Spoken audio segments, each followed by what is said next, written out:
Renault Twingo a beaucoup de points communs avec la Porsche 911.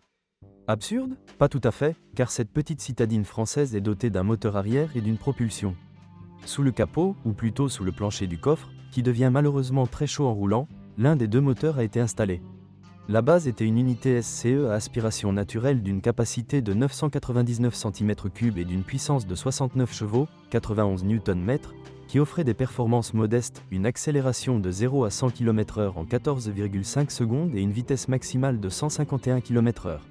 L'alternative était une unité TCE turbocompressée d'une capacité de 898 cm3 et d'une puissance de 90 ou 109 chevaux. La plus puissante pourrait également être jumelée à une transmission automatique, même si elle limitait grandement les performances de la Twingo. Dotée d'une boîte de vitesse manuelle et du moteur le plus puissant de 109 chevaux, 170 Nm, cette voiture française accélérait de 0 à 100 km/h en 9,6 secondes et atteignait une vitesse de pointe de 182 km/h. Pour une si petite voiture, sa dynamique est vraiment correcte. Combustion? Dans tous les moteurs, la consommation moyenne de carburant était d'environ 5 à 6 litres 100 km. Problème courant? La plupart des utilisateurs n'ont signalé aucun problème gênant, hormis les problèmes évidents, tels qu'un accès difficile à l'unité de commande, sous le plancher du coffre, et des problèmes thermiques. Bien que le moteur soit recouvert d'un couvercle métallique vissé et d'une isolation en mousse, même par temps froid, l'intérieur du coffre est très chaud, ce qui rend le transport de produits alimentaires délicats sur une longue distance n'est pas une bonne idée. Le rabat avant s'ouvre également assez maladroitement, mais ce sont des problèmes d'ergonomie. Dans les modèles dès le début de la production, après une utilisation intensive, la rouille apparaît aux endroits critiques. Il convient de garder cela à l'esprit lors de l'inspection.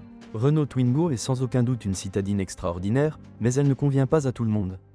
La propulsion, le moteur caché sous le plancher, le coffre qui chauffe et l'élément sportif pourront décourager certaines personnes.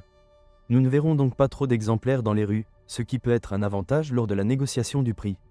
Cependant, si quelqu'un recherche une voiture qui offrira beaucoup de plaisir et d'individualité, la proposition française mérite d'être considérée. Avantage Renault Twingo d'occasion, un style intéressant qui vous permet de vous démarquer.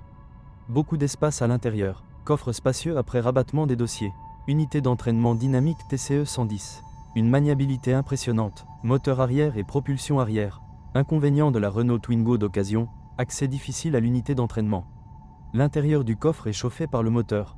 Pour les conducteurs débutants, la propulsion arrière en hiver peut poser problème.